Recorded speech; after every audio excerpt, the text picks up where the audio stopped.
This motorcycle right here is the Honda Goldwing. It's the ultimate touring motorcycle. You're looking at heated seats, cruise control. It has everything, and honestly a stereo better than my first car. This thing is built for comfort, not track times. So the question is, if I'm riding a Honda Goldwing, why am I in a head-to-toe Alpine Stars tracksuit? Well, because I wanted to make a point. See, most riders are out here riding in gear that does not match the style of riding that they're doing. For this example, this bike, perfect for the highway. The gear, absolutely not. And yes, is this a bit of an extreme example? Absolutely, but give me a break. I had to get your attention somehow. So today, I'm gonna give you guys some ideas of what you should be riding in the 4 main styles of riding that I think the majority of us are actually riding in. Commuting to work, casual weekend rides, big tours like multi-state tours, and my serious guys that are riding on the track or in the mountains. Today should be a pretty fun day.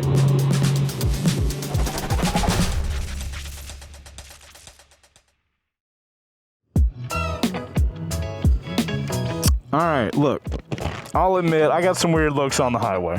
But here's what I'm trying to do, guys. Most of us never really think about why we choose the gear that we do. We just go out to go for a ride, we grab the same jacket that we always grab, and we just call it good. But instead of sitting here talking about it, I want to show you guys why I pick the gear that I pick when I do different styles of riding. Ugh. So today, I've got 4 different motorcycles that all represent the different styles of riding that we're going to be talking about today. I'm going to show you guys how I gear up for each of those styles, and then we're going to go for a ride on each of those bikes. Now, I'm going to start out with the one that most of us probably do the majority of the time, and that's commuting, and I'm definitely not doing it on that thing. Also, my friends, this is going to be the last chance you guys are going to have to get some fresh codes for the Aprilia Creator Grand Prix. Throughout this video, you're going to see codes that look just like that with that sound effect. When you guys see those, take them over to creatorgp.com, put the codes in, you're going to get points. It costs nothing for you, and you're going to be entered to win stuff like Alpine Stars airbags, Cardo Bluetooth devices, DJI cameras. There is a ton of stuff, over $50,000 worth of prizes. So make sure to grab those codes. There should be 6 of them inside this video. Good luck, get you guys some free stuff. Let's start things off with commuting. And for this one, I'll be on the CF Moto 450 CLC. When I'm commuting, I want protection that I'm actually gonna wear every day. Lightweight, breathable, quick to take on and off, but still real gear. Now, comfortable pants with CE armor and shoes that cover the ankle are an absolute must. The easier your gear is to live in, the less likely you are to skip wearing it. Now, I know most of y'all hate riding pants, but while I'm still new to the brand, I've really enjoyed NBT's new License to Ride pants. They're like regular pants, but are AAA safety rated, which is why you guys see me in them in most of my videos.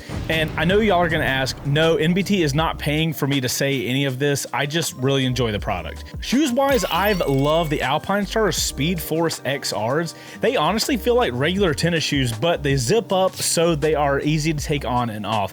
I could wear these things all day long. Now for jackets, I'm really enjoying the T-Stunt jacket from Alpine Stars. It's super light and an absolute game changer for summer riding with the removable sleeves, but the armor stays on that inner sleeve. I've never felt more airflow than I have when riding in this jacket. Now, if you're looking to go a little more casual, a proper armored hoodie like the ones NBT offer can definitely work, but you gotta make sure you're grabbing one that is able to handle slides and impact with armor. Don't trust anything just made out of cotton.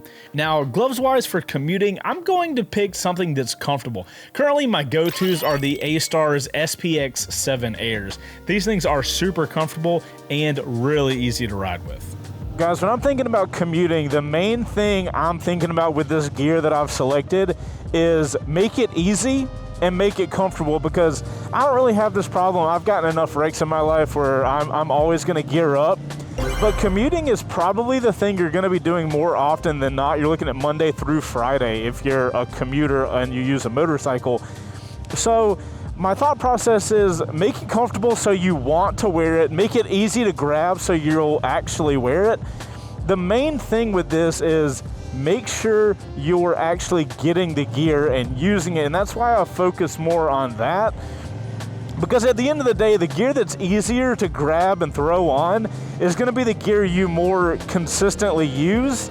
and riding in any gear is better than riding in no gear. So that was kind of my focus with this setup. Next up, we have the casual weekend rides, and for this one, I'm going to be on my MT10. Now, weekend rides are where the pace picks up and the mistakes hurt more. I'm thinking airflow and movement, but I want the gear that'll actually hold up if I hit the pavement. Now, for the pants, I'm definitely going to go with a specific riding pant for this. They just seem to be really focused on being comfortable and easy to ride in while not being too bulky, and extra points if you want to go the leather pants route. Boots wise, I'm going to be going with my SMX 6 V3s. I really like these boots, one, because they offer a ton of protection, but they're also very comfortable to walk around in. So if you guys take a break while you're riding, you stop at a restaurant and just walk in, or a gas station, they're easy to live in while having a ton of protection. When it comes to jackets wise, I am going to be looking for something that has a little stronger textile or a leather jacket. Now, my shoulders really start hurting when I wear leather jackets, so I typically skip those most of the time, and I go for the strong textile like I have in my Alpinestars GP Tech Air jacket. I really like this jacket a lot. It flows a ton of air, and it has a really strong level of textile that it's made of, so if something is going to go down, you're going to be protected. Also, when you're picking gloves for those weekend rides, I'm always going to push you guys to full gauntlet gloves. Now, you don't got to go full race setup on this, but just something like these that are going to cover your wrist is super important. Also, if you notice your ring finger and your pinky finger are attached, that's so that your finger doesn't get dislocated if you go for a slide and it catches something.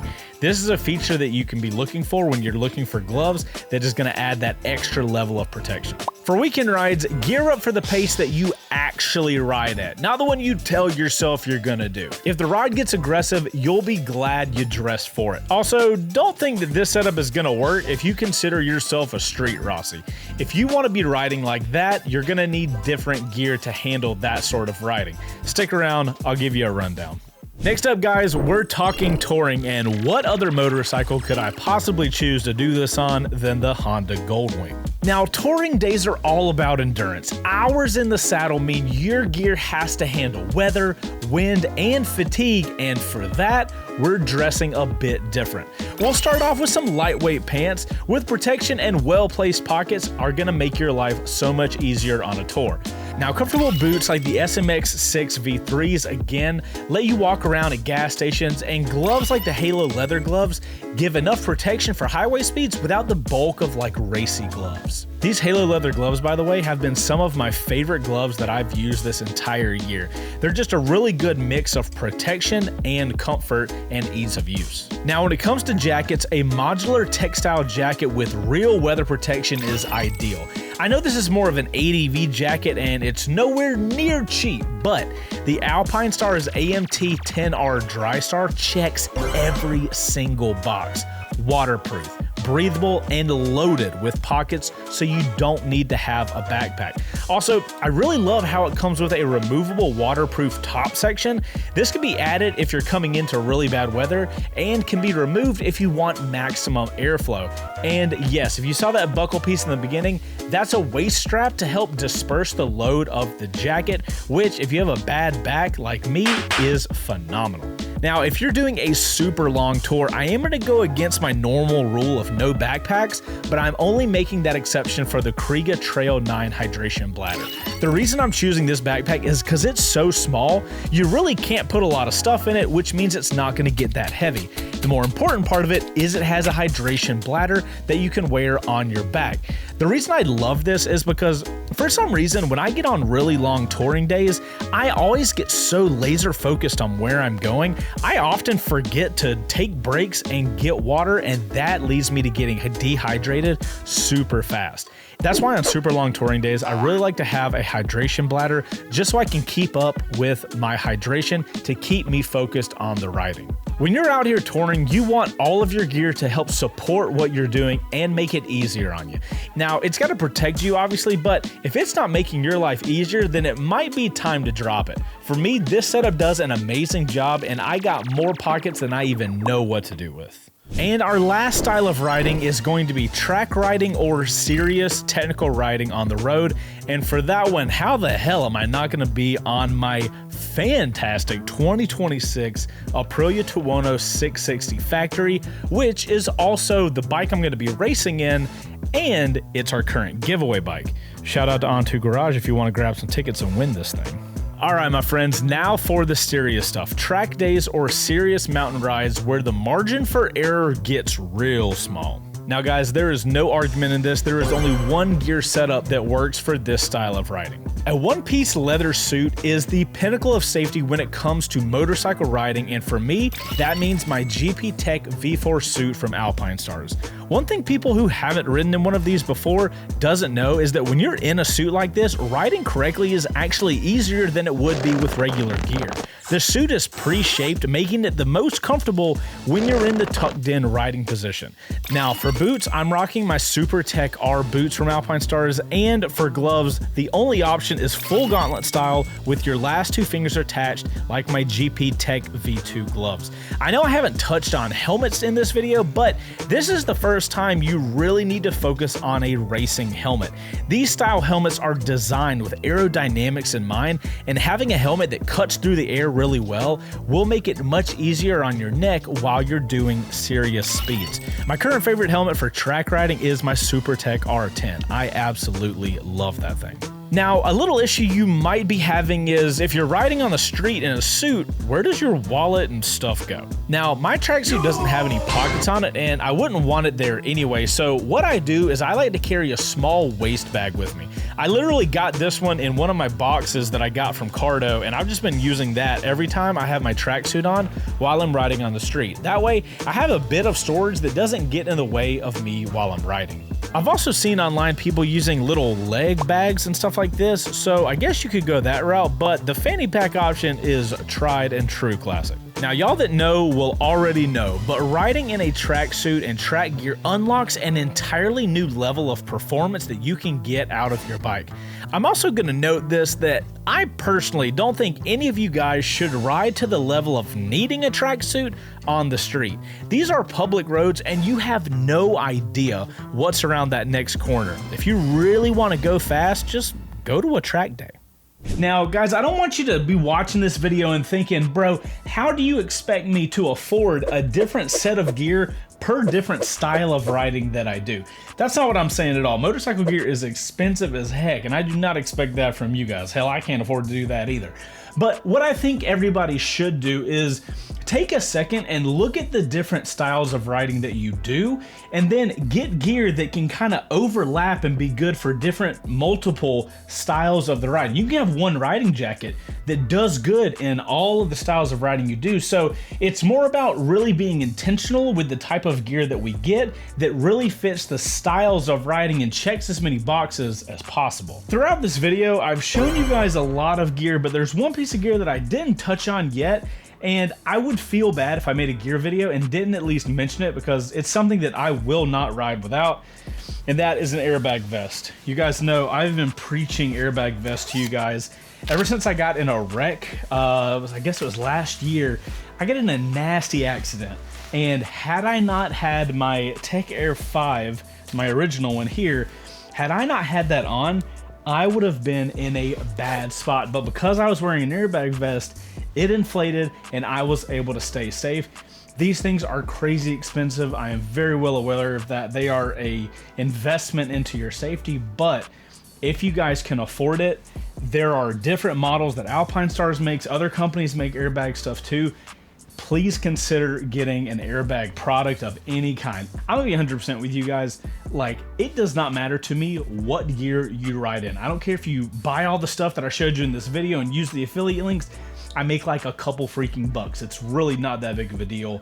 I ain't trying to sell you on any of this stuff. What I am trying to sell you on is make sure you're riding in gear, and if you can afford it, have some sort of airbag product on you. As a guy who has wrecked multiple times with airbag vests on and off, it is insane how much easier you're able to recover from a wreck with an airbag product. That's all I'm saying. I'll be done preaching, I promise. Tech Air 5 Plasma is the lightest, most chill. It's like a little compression shirt. That's it. It's expensive, but it's worth it. Alrighty guys, that's all I got for you. If you have any questions about any of the gear or gear you're looking into, drop a question in the comments down below and I or maybe somebody else in the community can help you guys out. Big shout out to Alpine Stars for sponsoring the ACGP. I look forward to wearing all of their gear when I go to race this Tuono in a week or so. Guys, if you enjoyed this video, hit the like button, subscribe if you like motorcycle content. I'm Chaseontwowheels. Get geared up, and I'll see you in the next one. I think that's all I need to say. Did you find all the codes? If not, hey, let's put where we should put them. And the codes are here. If you missed all 6 of them, God, I don't know if I'm allowed to do that, and I will continue to do that. Oh wait, it's the last episode. It doesn't matter. Haha.